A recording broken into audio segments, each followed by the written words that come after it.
Welcome back, and today we're talking about IWGP Episode 3. So like always, let's just jump into it.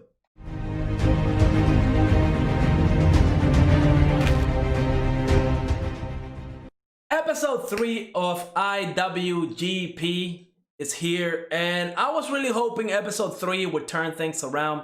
Episode 1, I mean, it was the first episode, so you can't really judge it that much by it. I mean, it was introducing the characters. Heck, even I like the character Mokato, so when he was introduced as the peacekeeper, the one that has all the connections, I really like that. And when they were dealing with the drugs, again, I really like that story a little bit. It wasn't bad, it was okay. And then we got episode 2 where we got introduced to the Red Angels and some problems, some kind of gang warfare kind of building up between the G-Boys and the Red Angels. I was really liking that episode. And then episode 3, I was really hoping some type of event would happen that would open the path for the Red Angels and the G-Boys having problems and turning into like a turf war or some type of gang related stuff. And I was really disappointed by episode 3 because that is the complete opposite of what we got.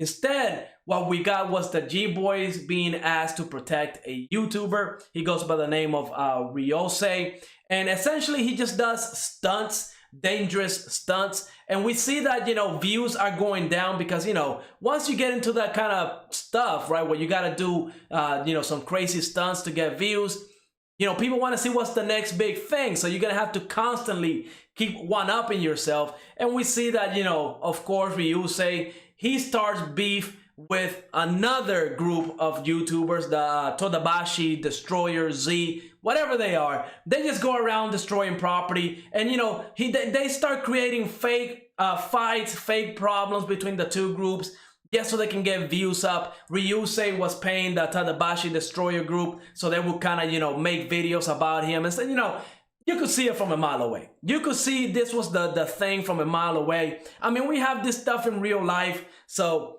we see this on YouTube where people create fake drama. This is exactly the same thing. So I felt like this episode was just extremely boring. I mean, once the G-Boys were protecting Ryusei in his apartment and he kind of said, oh, I'm gonna go to the bathroom, and and got his phone, I already knew, oh, he's gonna call them, they're gonna go away. Like it was just very, you can just tell what was going to happen in this whole episode. Now, of course, this is kind of like a problem because one, the G-Boys were protecting Ryusei, and two of the G-Boys were hurt in the attack to Ryusei's car. And we see that Ryusei is making content off of this. Again, that's all he's doing. That's all he cares about, right? Just making that content. Your car just got destroyed, and you don't seem to care. You just care about that now you have content. Heck, he even when Ryusei was talking to Mokato about doing that, falling down the stair stunt, he was saying, well, if I get hurt, then I can just make content regarding my recovery. Like, who thinks like that? Like, how do you think you're gonna make a video, get hurt, and now you don't have to worry about making content? That's definitely messed up, definitely not healthy. But yeah, then it turns out that Ryusei was not paying the Tadabashi Destroyer group enough money, so it actually became into a real drama where the Tadabashi Destroyers came to Ryusei to hurt him or try to put some fear in him. Whatever the case may be, it's irrelevant. I just felt like this episode was just like a filler episode almost, right? And Takashi came in with the G-Boys, stopped them. It was very awesome. We got to see Takashi be very mad. I mean, when he threw that sledgehammer up, I thought he was about to go down because two of the G-Boys were hurt, and it seems like the kids kind of got away scot-free. Makoto with a simple 3 words saying that, hey, Takashi, they're just kids, let them go. That was good enough, right? So, and this is my problem since episode 1. The G-Boys is supposed to be a gang. It's supposed to be, like a big influence in this town.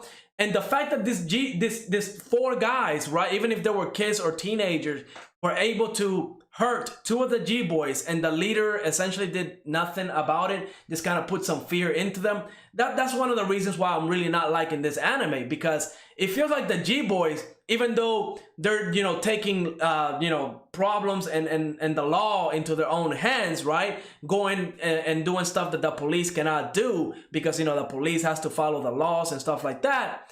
Well, it feels to me like they're literally just a part of the police they're just not getting paid by the police, right? But they're doing the police work, just operating outside of the laws, and they're still the good guys. So it's a gang of good guys that they never do anything illegal, or at the very least, they never cross that line, right? They never cross that line to become like an actual gang where it's very, very violent and stuff like that. So they're just out here like the neighborhood watch, kind of just helping people with their problems and stuff like that. I feel like in a gang, if somebody were to hurt fellow gang members, that would not fly, right? And maybe it's just me with my false expectations that I have for this anime.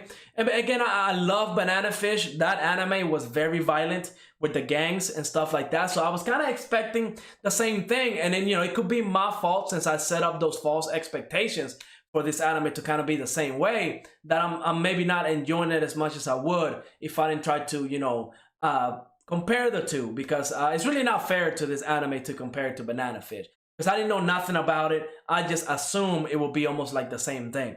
But I was wrong. So, you know, I'm not going to drop the anime. I'm still going to keep making weekly videos. With 3 episodes in, I still do think that the Red Angels and the G-Boys are going to get into it. Heck, from the opening, they definitely hint at it. So I do think at some point, you know, it's going to have a big turning point, and I might start enjoying this anime a little bit more. And, you know, I have heard some people tell me on my other social media platforms that, you know, this manga or the book that it's based off of is really good. So I still have hopes for this anime. I just got to say that the 3 episodes were definitely disappointing to me. I will have to say this is my most disappointed anime this season. But let me know what you thought of this episode in the comments down below. And like always, go ahead, leave a like, subscribe, and I will see you on the next episode.